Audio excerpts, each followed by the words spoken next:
BTC সংখ্যালঘু ছাত্ৰ সন্থা এবিএমচি আৰু বিটিসি ধৰ্মীয় সংখ্যালঘু পৰিষদ আৰএমচি কেন্দ্ৰীয় সমিতিৰ নিৰ্দেশ মৰ্মে চিৰাং জিলা এবিএমচি আৰু আৰএমচি যৌথ উদ্যোগত আজি বৰতালুৱাস্থিত জিলা আৰএমচি কাৰ্যালয়ৰ সন্মুখত দুঘণ্টীয়া বিক্ষোভ প্ৰদৰ্শন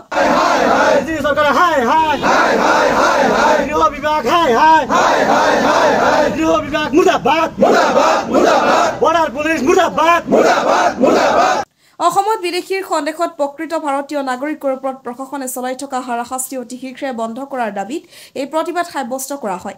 অসম চৰকাৰ হাই হাই বিজেপি চৰকাৰ গৌবেগ ভাৰত চৰকাৰ গৌবেগ ধৰ্মীয় সংখ্যালঘু লোকৰ ওপৰত অত্যাচাৰ বন্ধ কৰক বিজেপি চৰকাৰ মুৰ্দাবাদ সংখ্যালঘুক লৈ ৰাজনীতি কৰা বন্ধ কৰক আদি বিভিন্ন শ্লোগানেৰে পৰিৱেশ উত্তাল কৰে।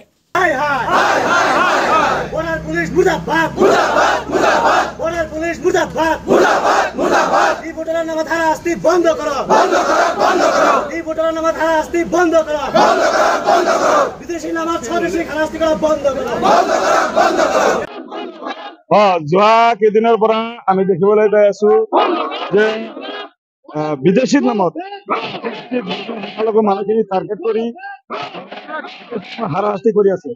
আমি এইটো আৰএমচি আৰু চিৰাং জিলা অভিযানত আমি যে বিজেপি চৰকাৰখনে যেতিয়াৰ পৰা বিশেষকৈ ধৰ্মীয় সংখ্যালঘু মানুহখিনি এটাৰ পৰা এটা আছে আমাক জীয়াই থকাৰ কাৰণে তেখেতসকলে মানে আমাক কাৰণে সেইটো চেষ্টা কৰি আছে। আজি চাওক বিদেশী মানুহক স্বদেশী মানুহক অত্যাচাৰ কৰি আছে। ৰাতি ঘৰৰ ভিতৰত সোমাই আতংকিত কৰি আপোনালোকৰ আধাৰ কাৰ্ড দিয়ক আপোনালোকৰ ভোটাৰ কাৰ্ড দিয়ক কৈ পেলাই যে আপোনালোকৰ ভোটাৰ কাৰ্ডত কিবা কিবা মিছা পৰিমাণ দি থানাত প্ৰশাসনে লৈ যায় ৰাতি উঠা লৈ যায় সেই মানুহখিনি ক'ত ৰাখিছে সেই কথাটো অৱগত নকৰে।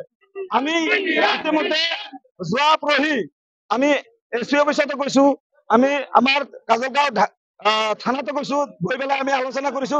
তেতিয়া এছ পি মহোদয়ে কয় আমি অজ্ঞাত, আমি নাজানো মানুহখিনি ক'ত আছে ক'ত না আছে আমি নাজানো। তো আপনার নিচিনা আপনি একটা এছ পি আমার ইয়ার আপনি যদি নাজানে মানুহখিনি উঠাই ক'ত ৰাখিছে এই কথাখিনি দুৰ্ভাগ্যজনক কথা।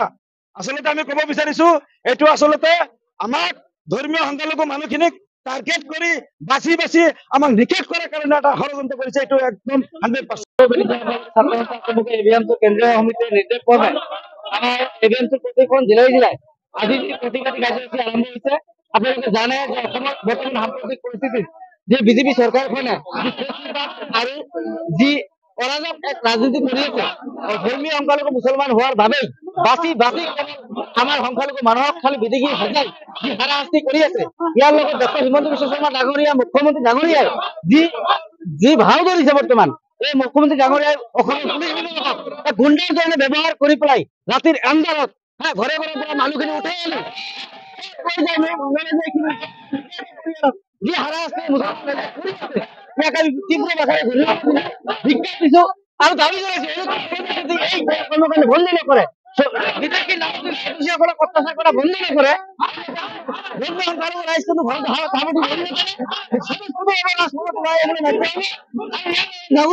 চৰকাৰখন আমি আজি আপোনাৰ এই কাৰ্যসূচীৰ জৰিয়তে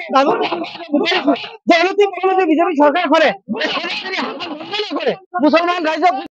হয় চাওক, আপোনালোকে আটাইয়ে জানে যে যোৱা কিছুদিনৰ পৰাই বিশেষভাৱে ধৰ্মীয় সংখ্যালঘু মানুহখিনিক ডি ভোটাৰৰ নামত বা বিভিন্ন বাংলাদেশীৰ নামত হাৰাশাস্তি কৰি কিছুমান মানুহক ৰাতিৰ অন্ধকাৰত বিজেপি নেতৃত্বাধীন চৰকাৰখনৰ নেতৃত্বত তথা আমাৰ চিৰাং জিলা প্ৰশাসনে ৰাতিৰ অন্ধকাৰত মানুহখিনিক ধৰি লৈ ৰাতিৰ অন্ধকাৰত তেখেতসকলক লৈ যায় কোনখিনি ঠাইত ৰাখিছে আজিলৈকে আমি এইখিনি বস্তুৰ ওপৰত জ্ঞাত নহয়।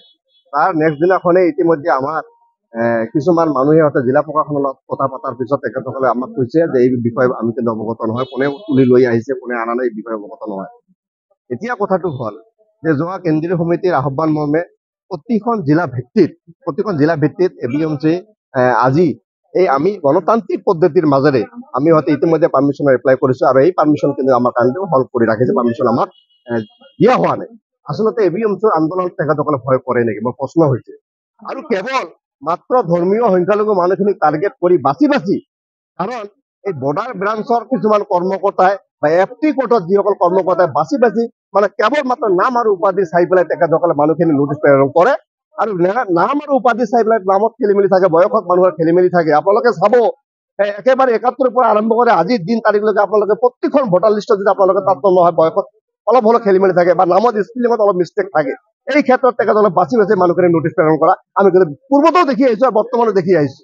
কিন্তু কথা হৈছে এই সৌ সিদিনা ২৩ আৰু ২৪ তাৰিখৰ যিদিনাখন মানুহখিনি তাত পঠোৱা হল, এই মানুহখিনি ইতিমধ্যে কিছুমান গোচৰত গোচৰ হৈ আছে, তেখেতসকলে তাৰিখো মাৰে, প্ৰতি সপ্তাহে সপ্তাহে তেখেতসকলে থানাত আহি তাৰিখো মাৰে। কাৰণ তেখেতসকলে ইতিমধ্যে ২ বছৰ ৩ বছৰ তেখেতসকলে মানে ডিটেনশ্যন কেম্প খাটি আহিছে, কিন্তু বেল্টত জামিনদাৰৰ ক্ষেত্ৰত তেখেতসকলে ঘৰত বসবাস কৰি আছে। আচানক ভাৱে তেখেতসকলে তাৰিখ মাৰাৰ ক্ষেত্ৰতো মানে সেইদিনাখন ৰাতিৰ অন্ধকাৰত তেখেতসকলে লৈ আহি মানুহখিনি ক'ত ৰাখিছে আজিলৈকে সেইখিনি খা খবৰ নাই।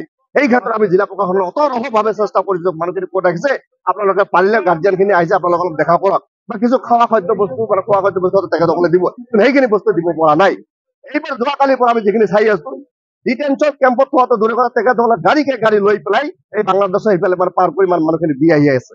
কথাটো হৈছে যে আচলতে তেখেতসকলে প্ৰকৃত যদি বাংলাদেশী মানুহ হয় তেতিয়াতো আপোনালোকে অসম চৰকাৰ বা ভাৰত চৰকাৰখনে বাংলাদেশ চৰকাৰৰ ত্ৰিপাক্ষিক বৈঠকৰ জৰিয়তে তেখেতসকলে মানুহখিনি ইফালে ৰেফাৰ কৰিব লাগে। আচলতে এইসকল মানুহ ক'ত যাব?